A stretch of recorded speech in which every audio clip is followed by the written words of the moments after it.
Salut les amis, aujourd'hui on est sur une nouvelle visite d'usine puisqu'il s'agit de l'usine de chez nos amis de chez Norco. Et ouais, Norco c'est cette marque nord-américaine, plus précisément canadienne, et bien qui fait les vélos que vous connaissez, qui est distribué en France, n'est-ce pas, hein, par nos amis également de chez Sport Pulsion.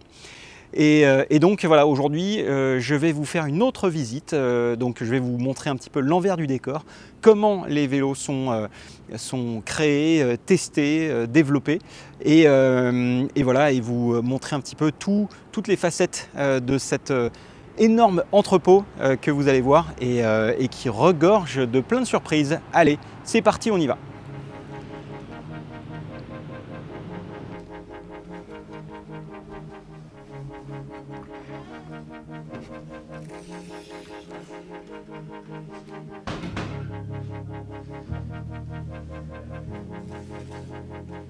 Bon alors ici c'est un peu l'entrée, hein, l'entrée voilà, qui met les gens dans le contexte. Et donc pour se mettre dans le contexte, quoi de mieux que de découvrir la carte de la région de North Van avec les trails sur lesquels on peut rouler. Voilà, tout ça ici, les trails ici.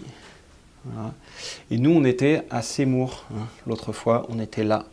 Voilà. Donc comme vous pouvez le voir, hein, c'est un peu un gruyère dans lequel on peut rouler un petit peu partout. Et donc on va commencer la visite et je vais enfiler un petit chasuble pour vous faire ce petit tour. Voilà.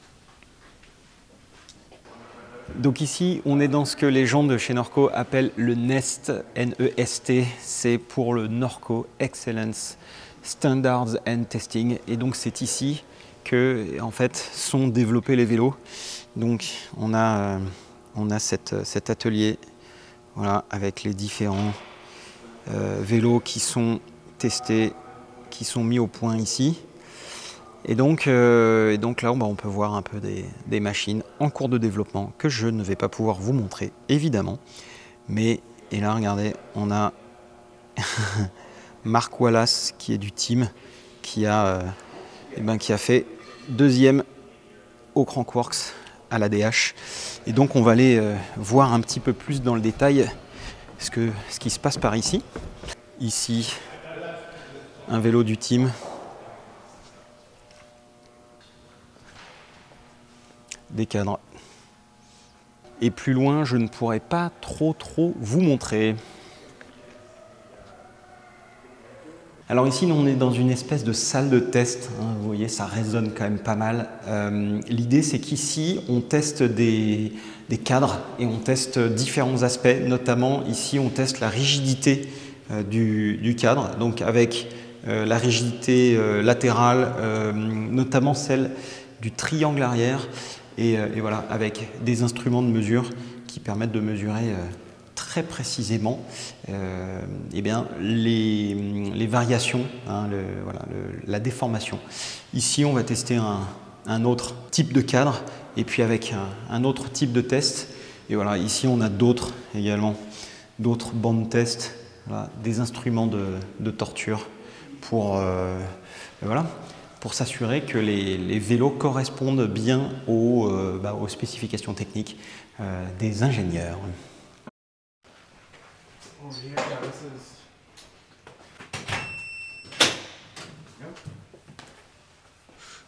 this is our suspension testing area and weight displacement. So this you can measure out like weight displacement. So a lot of the Alors ici on est dans une salle de test et pas n'importe laquelle. C'est une salle de test dans laquelle les gens de chez Norco testent les suspensions. Et ouais, les suspensions. Donc ici on a par exemple tous les amortisseurs. Alors comme vous pouvez voir, ici on a des amortisseurs, paf, paf, paf, et il y en a quelques-uns. Voilà. Ici on a également les fourches. Alors comment ça se passe? Donc les ingénieurs de chez Norco envoient des spécifications techniques sur les amortisseurs et les fourches à des gens comme SRAM, RockShox ou autres. Et donc l'idée c'est de pouvoir tester le meilleur réglage de suspension pour un vélo donné. Donc par exemple ici, comment est-ce qu'ils vont faire? Ici on a un vélo qui est posé sur deux balances, voilà, avant et arrière. Et l'idée par exemple ici c'est de s'assurer que la suspension est bien équilibrée entre l'avant et l'arrière. Et donc, on va régler des suspensions avec différentes machines. Donc ici, on a des machines de test, voilà, qui vont permettre de tester les suspensions. C'est un peu, voilà, c'est pour mesurer les suspensions et s'assurer de faire le bon réglage. Et donc ici, on a un vélo du team. Un proto du team et voilà, et l'idée c'est que c'est vraiment un vélo de team de World Cup sur lequel roulent les athlètes, voilà. Et comme vous pouvez voir, c'est assez ouf.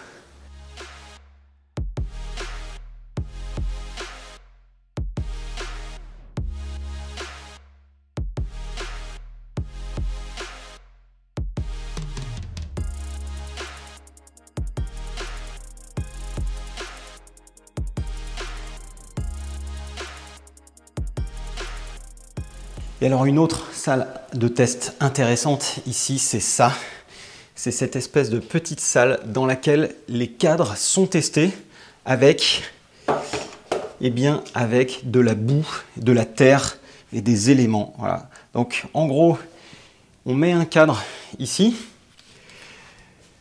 On fait tester des cycles, en gros des cycles de suspension. Donc en gros, la suspension va se comprimer. Et donc, on va y mettre de l'eau, de la terre, de la boue, et pour s'assurer que le vélo soit suffisamment durable, que ça fonctionne parfaitement bien. Donc, ça, c'est pour accélérer un petit peu les tests terrain qui vont être faits ensuite, pour s'assurer que le vélo est fiable et donc tient dans des conditions un peu extrêmes.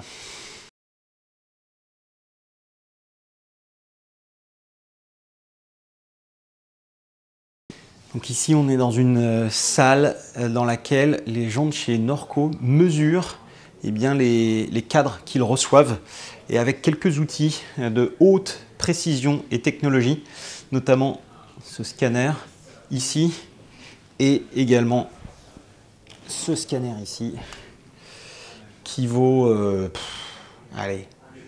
25 000 $, un truc comme ça. Bon, donc l'idée de ça, c'est que ils vont recevoir un cadre qui a été fabriqué par leur fournisseur et donc ils vont tester la différence entre la 3D qu'ils ont envoyée au fournisseur pour qu'il produise le vélo et le vélo actuel afin de s'assurer qu'il n'y ait aucune différence entre la 3D et le modèle qui est fabriqué. Donc pour faire ça, donc il faut scanner le cadre, hein, donc ils vont le poser ici.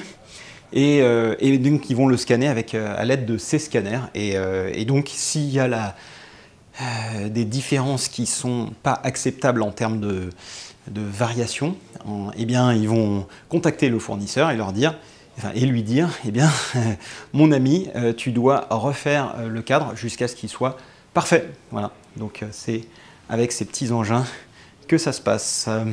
Alors évidemment, quand on fait de la recherche et développement, on teste des choses et il y a des choses qui marchent et d'autres qui ne marchent pas.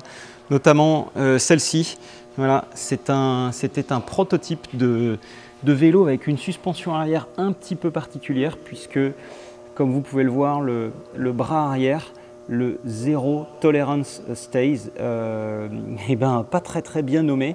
Mais donc en gros, on a ce triangle arrière qui part depuis le triangle avant, qui arrive ici. Et donc avec cette particularité, comme vous le voyez, d'avoir ce coulissement ici.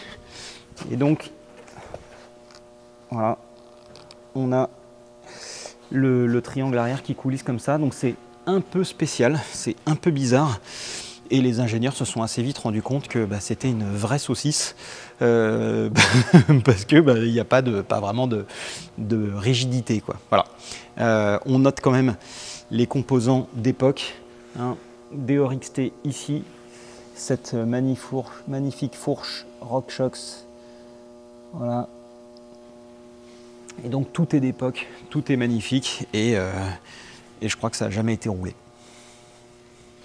Alors il y a des vélos qui ont rencontré un petit peu plus de succès et qui ont roulé un peu plus que celui que vous venez de voir. C'est notamment le Team DH de chez Norco qui est dans son jus.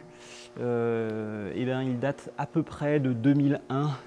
Et donc on a tous les magnifiques composants de l'époque.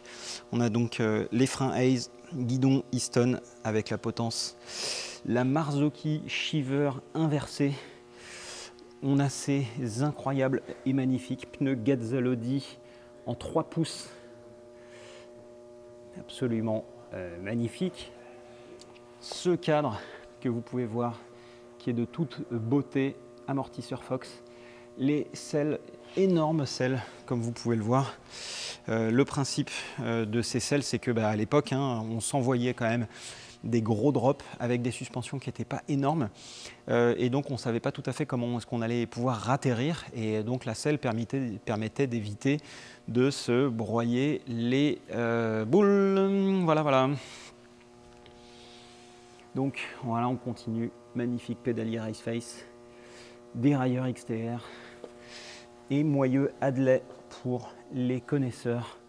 Et comme vous pouvez le voir, ces pneus voilà, avec ces crampons, c'était ça les Gazzalodi à l'époque, hein.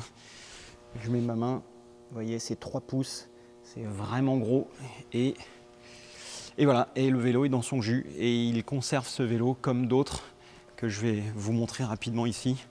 Voilà, des vélos d'époque avec quelques petites reliques. Vous voyez, il y a de la Monster là. Hein? Ça vous fait rêver ça? Eh bien moi aussi. Bon, donc là on est dans la warehouse, c'est l'entrepôt dans lequel sont stockés tous les vélos de chez Norco. Et le moins qu'on puisse dire, c'est qu'il y en a quelques-uns, comme vous pouvez le voir, et ouais, c'est assez bluffant. On a, alors Norco, c'est à peu près 100 000 vélos à l'année. Donc voilà, là il y en a quelques-uns, et je vais vous faire découvrir un peu le spot. Vous voyez, hop, et donc ça va jusque là-bas. Et donc c'est beaucoup de vélos et aussi de pièces pour assembler les vélos. Ça vient de voilà, SRAM, Topic, un peu tout. Voilà. C'est vraiment énorme, c'est vraiment gros. Ça nous change de nos amis de chez Rocky Mountain qui ont cette petite warehouse, mais ils ont des centres logistiques ailleurs.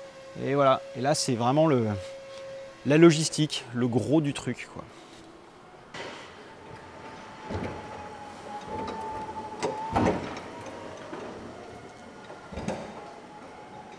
Alors ici on est un peu dans le cœur historique de chez Norco, puisque c'est un peu l'atelier d'origine, là où il y avait un peu tout. Et donc on peut voir que ça fait un peu presque musée, même si on sait qu'il y a des choses qui se passent ici. Mais voilà, petit atelier avec de quoi monter, entretenir, régler un vélo. Voilà, c'est tout ce petit atelier. Et puis on a ici la vue sur la logistique. Vous voyez, c'est quand même assez gros.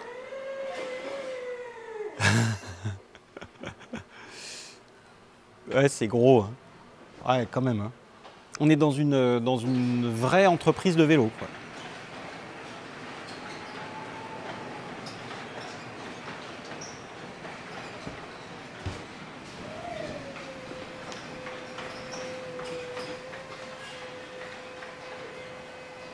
Alors je vous ai dit une bêtise un petit peu plus tôt, je vous ai dit que toutes les pièces ici étaient pour monter des vélos. En fait, c'est pas tout à fait vrai. C'est fait parce que Norco, c'est une marque qui appartient à un groupe qui s'appelle Live to Play Sports, qui est un distributeur de pièces de vélo et qui du coup importe des pièces et les distribue aux magasins de vélos. C'est pourquoi on a autant de matos ici. Et voilà, et en attendant, on a ces pièces, enfin ces vélos qui sont stockés ici.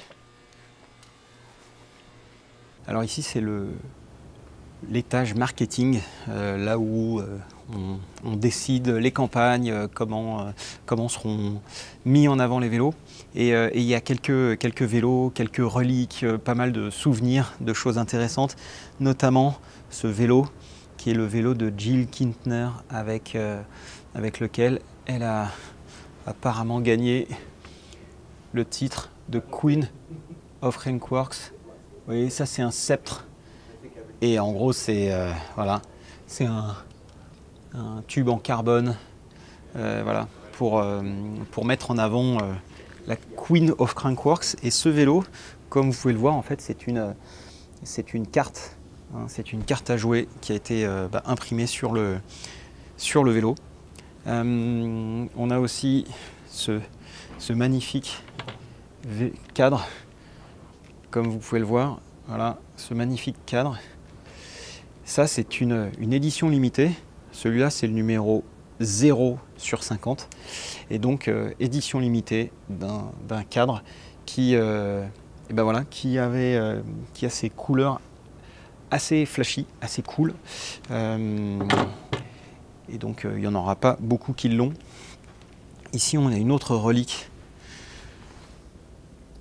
Un VPS One avec ce coup-ci la Monster.